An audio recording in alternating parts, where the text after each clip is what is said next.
সংগ্রামী সাথী সবাইকে ওয়েলফেয়ার অভিনন্দন জ্ঞাপন করছি। গত 15ই আগস্ট থেকে আগামী 31শে আগস্ট পর্যন্ত ওয়েলফেয়ার পার্টি অফ ইন্ডিয়ার পশ্চিমবঙ্গ শাখার পক্ষ থেকে সদস্য সংগ্রহ অভিযান শুরু হয়েছে। এই পক্ষকালব্যাপী সদস্য সংগ্রহ অভিযানের মূল লক্ষ্য হচ্ছে এই যে আজকে আমাদের দেশের যে বর্তমান রাজনৈতিক অবস্থা এবং তার প্রেক্ষিতে মানুষের যে চাহিদা, সেই বিষয়গুলি জনতার কাছে নিয়ে যাওয়া এবং মানুষ এখন বীতশ্রদ্ধ হয়ে বিকল্প খুঁজছে। বিকল্প রাজনৈতিক শক্তি হিসেবে জনমানুষের কাছে ওয়েলফেয়ার পার্টি অফ ইন্ডিয়ার উপযোগিতা এবং গ্রহণযোগ্যতা উপস্থাপন করলে যারা আমাদের সঙ্গে আমাদের আদর্শ এবং নীতির সঙ্গে একমত হবেন তাদেরকে আমাদের সদস্য পদ দিয়ে বরণ করে নেওয়ার লক্ষ্যে এই অভিযান পরিচালিত হচ্ছে। বন্ধুগণ, আপনারা সবাই জানেন গোটা ভারতবর্ষে কি কেন্দ্রীয় সরকার, কি রাজ্য সরকার বা অন্যান্য অঙ্গরাজ্যগুলিতে যে সরকার প্রতিষ্ঠিত রয়েছে আঞ্চলিক দলগুলির, তাদের কর্মকাণ্ড যদি পর্যালোচনা করা হয় তাহলে দেখা যাবে তারা কেবলমাত্র ক্ষমতায়নের জন্য, ক্ষমতা কুক্ষিগত করার জন্য, ক্ষমতার মসনদ দখল করার জন্য রাজনীতি করে। মূল্যবোধ সেখানে একেবারেই অনুপস্থিত। অথচ আজকের যে সমস্যা, সেই সমস্যাগুলি সমাধান করার জন্য মূল্যবোধ ভিত্তিক রাজনীতির কোনো বিকল্প নেই। সেই কারণে মানুষ এক শ্বাসরুদ্ধকর পরিস্থিতিতে রয়েছে, ত্রাহি করছে। তারা এই রাজনৈতিক অনাচার থেকে মুক্তির জন্য একটি বিকল্প রাজনৈতিক শক্তির সন্ধান করছে। এমত অবস্থায় ওয়েলফেয়ার পার্টি একমাত্র বিকল্প হিসেবে রাজনৈতিক অঙ্গনে উপস্থিত আছে। তাই সমস্ত সাথী সংগ্রামী ভাইদের কাছে আমাদের অনুরোধ, তারা মানুষের এই প্রয়োজন পূরণের জন্য মানুষের দুয়ারে দুয়ারে গিয়ে মানুষকে তাদের কাঙ্ক্ষিত রাজনৈতিক শক্তির সন্ধান দেওয়া একান্ত জরুরি।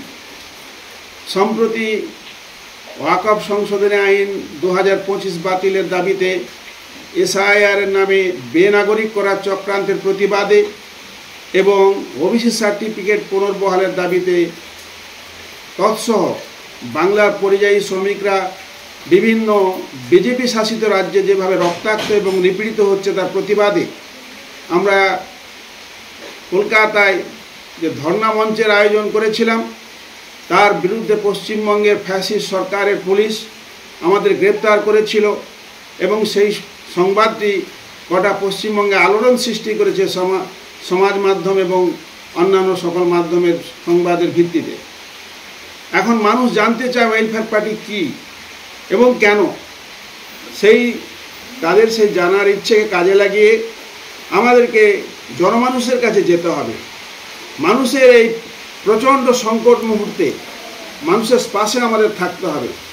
বন্ধুগণ, আপনারা মনে রাখবেন, একটি চারা গাছ তার বৃদ্ধি নির্ভর করে কচি পাতার মাধ্যমে, কারণ কচি পাতাতে সবথেকে বেশি ক্লোরোফিল থাকে। ক্লোরোফিল সমৃদ্ধ পাতায় গাছকে বাড়তে সাহায্য করে।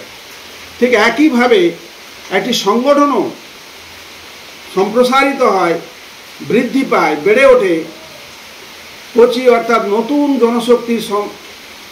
জনশক্তির সরবরাহের মধ্য দিয়ে। অর্থাৎ সংগঠনে যত বেশি নবশক্তি, যৌবনপূর্ণ শক্তি, যুবশক্তি আসবে, অংশগ্রহণ করবে, সদস্য হবে, তত সংগঠন সম্প্রসারিত হবে এবং শক্তিশালী হবে।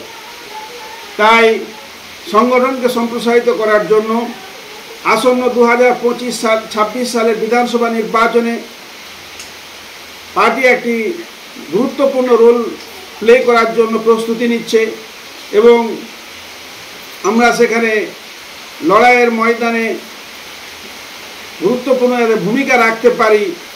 সে কারণে নতুন সদস্য আমাদের সংগ্রহ করতে হবে। সেই নতুন সদস্য সংগ্রহ অভিযানে বাকি যে কয়েকদিন আছে তাতে সর্বাত্মক প্রচেষ্টা চালিয়ে আমাদের বেশি বেশি সদস্য সংগ্রহ করতে হবে।